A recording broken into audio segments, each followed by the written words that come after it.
주의 하루 묵상. 오늘은 마가복음 3장 13절에서부터 19절까지의 말씀 세 번째 시간입니다.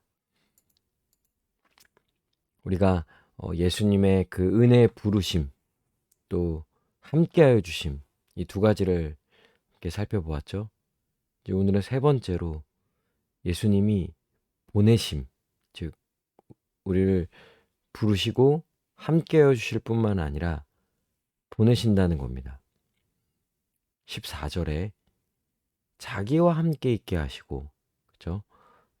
부른 자들과 이 하나님의 백성들, 예수님은 자신의 백성들과 함께하여 주시죠. 그리고 또 보내십니다. 전도도 하며. 그러니까 예수님은 그 백성들과 함께하여 주실 뿐만 아니라 그 백성들을 보내시는 거예요. 그래서 왜 보내십니까? 전도, 복음을 전하기 위해서 보내는 거죠. 여기서 복음은 바로 예수님이죠. 예수님을 전하기 위해서 보내시는 거예요. 그러니까 이게 지금 이 하나님 백성이 가져야 할 정체성에서 첫 번째는 은혜의 부르심을 생각해야겠죠. 우리가 이렇게 부름을 받은 거예요. 근데 이 부름은 오직 은혜로 말미암는 부름이죠. 그분이 주권적으로, 그분이 원하셔서, 그분의 뜻 가운데 우리 같은 죄인을 불러주신 거예요. 그리고 또 우리 같은 죄인과 함께 하시려고 우리를 불러주신 거죠. 우리를 지키시고 보호하시고 돌보시고, 우리는 모든 삶 속에서 예수님과 함께 하죠. 근데 또한 우리는 그분과 함께 할 뿐만 아니라 그분이 우리를 보내신다는 사실을 믿고, 그리고 또한 지금 있는 곳에서 그 보냄을 받은 자로서 마땅히 이 복음을 전하는 삶을 살아가야 하는 것이죠. 이게 이제 하나님의 백성의 정체성인 거예요. 우리는 보냄을 받은 자이고 또 예수님을 전해야 할 자들인 거예요. 그 예수님은 자기 백성을 보내십니다. 자기 백성과 함께 하실 뿐만 아니라 보내시는 거죠. 결국 예수님이 하나님으로부터 보냄을 받은 자로 이 땅에 오셨던 것처럼 또한 예수님은 우리를 보내십니다. 예수님은 하나님으로부터 보냄을 받아 이 땅에 오셔서 예수님 자신을 전하셨죠. 자신을 나타내 보이셨어요. 자신이 하나님으로부터 보냄을 받은 자임을 나타내 보이셨어요. 그것은 바로 하나님, 그분이 바로 구약의 그 모든 약속을 성취할 메시아임을 나타내 보이셨고요. 하나님의 아들이심을 아주 분명하게 나타내 보이셨어요. 그러므로 예수님은 자신을 전하셨죠.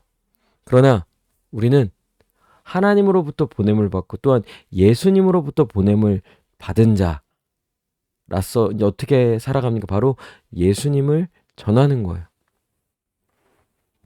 그래서 우리가 하나님으로부터 왔음을, 예수님으로부터 보냄을 받은 진정한 하나님의 백성임을 가장 잘 나타내는 것 중에 하나가 바로 이 예수님을 전하는 거예요.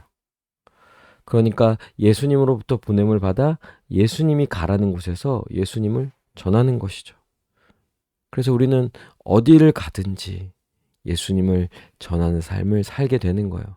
그러니까 예수님과 함께 할 뿐만 아니라 또 우리와 영원히 함께 해주시는, 우리에게 은혜를 베푸시고 구원을 베풀어 주시고 우리를 돌보시고 인도하여 주시고 함께 해주시는 우리 주 예수 그리스도를 전하는 삶을 사는 거죠. 그러니까 예수님을 믿음으로 구원받은 자는 예수님과 함께합니다. 어디서든지 함께하죠. 무엇을 하든 그분과 함께합니다. 그리고 또한 어디서든지 예수님을 전하는 삶을 사는 거예요. 지금 우리가 있는 자리는 예수님과 함께하는 곳이죠. 그분은 우리와 늘 함께하십니다. 우리를 지키시고 돌보시고 인도해 주십니다. 그래서 우리는 우리의 삶 속에서 늘 예수님과 함께 할 수 있는 거죠. 그래서 우리를 가리켜서 성전이라고 말하잖아요. 하나님의 임재가 있는, 하나님의 현현, 즉 하나님이 함께하는 것은 결국 우리가 있는 그 모든 곳에서 우리는 예수님과 함께하는 거예요. 또한 우리는 예수님과 함께할 뿐만 아니라 지금 있는 곳이 바로 예수님이 보내주신 곳이죠. 그래서 왜 지금 우리는 이 자리에 있습니까? 여러분 각자가 있는 곳이 있죠. 그것이 가정이든 또 교회이든 또 누구를 만나든지 간에 지금 있는 그곳이 바로 예수님이 보내신 곳이라는 거예요. 그리고 왜 우리는 이런 보냄을 받았습니까? 왜 이곳에 있습니까? 그것은 바로 예수님을 전하기 위해서인 거죠. 그러니까 지금 있는 곳에 대한 이해가 필요한 거예요. 그러니까 지금 그저 이 현실을 보면서 불평하고 또 원망하고 거기에 매이고 이렇게 살아간다면 진정 예수님으로부터 보냄을 받은 자가 아니죠. 또한 거기서 뭘 하는 거죠? 물론 이것이 바로 뭐 1차적으로 적용해서 그냥 직장 생활하는 곳에서 직장에서 오로지 예수님만 전하라 이런 얘기는 결코 아닙니다. 마땅히 그 보냄을 받은 자의 그 자리에서 직장인은 직장인으로서의 역할을 감당해야 하고 선생님이라면 또 선생님으로서의 역할을 감당해야 하고 자녀라면 자녀로서 부모라면 부모로서 각각 해야 할 일이 있는 거죠. 그걸 해야 합니다. 잘 해내가야죠. 또 그러나 분명한 것은 그것만이 있는 건 아닌 거예요. 우리로 하여금 그곳에서 복음을 전하는 거죠. 거기서 만나는 사람들에게, 거기서 관계가 맺어지는 자들에게 그 모든 곳에서 우리는 예수님을 전하기 위하여 사는 거예요. 그러니까 어떤 면에서는 우리가 또 희생을 감수하기도 하고요. 왜요? 예수님을 전해야 하거든요. 그분을 전하는 것이 너무나도 중요한 거예요. 그래서 때로는 우리가 손해를 보고 또 어려움을 겪더라도 우리는 그 가운데서 우리가 보냄을 받았음을 믿고 또 예수님을 전하기 위하여서 어떠한 희생도 감수하는 것이죠. 이것이 우리가 예수님께 이 부름을 받은 자, 예수님과 함께하는 자가 살아가는 또 하나의 그런 삶의 모습이라고 할 수 있는 거죠. 그러니 생각해 보세요. 정말 지금 있는 곳이 예수님의 보냄을 받은 곳이라고 믿고 있습니까? 그리고 또 그곳에서 예수님을 전하기 위해서 물론 여러 상황이 안 되고 사실 쉽지 않죠. 말 한마디 하기 어렵습니다.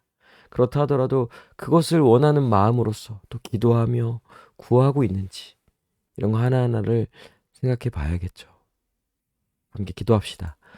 어디서든지 예수님이 보내신 곳이라 믿고 그곳에서 예수님을 전하는 삶을 살게 해달라고 우리 시간 함께 간절히 기도하시겠습니다.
기도합니다.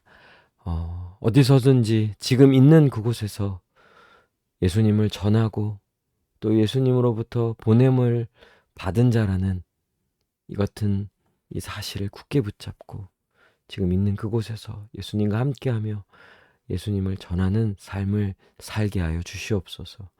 감사드리며 예수님의 이름으로 기도합니다. 아멘. 오늘도 주님 안에서 승리하는 복된 하루 되시길 바랍니다.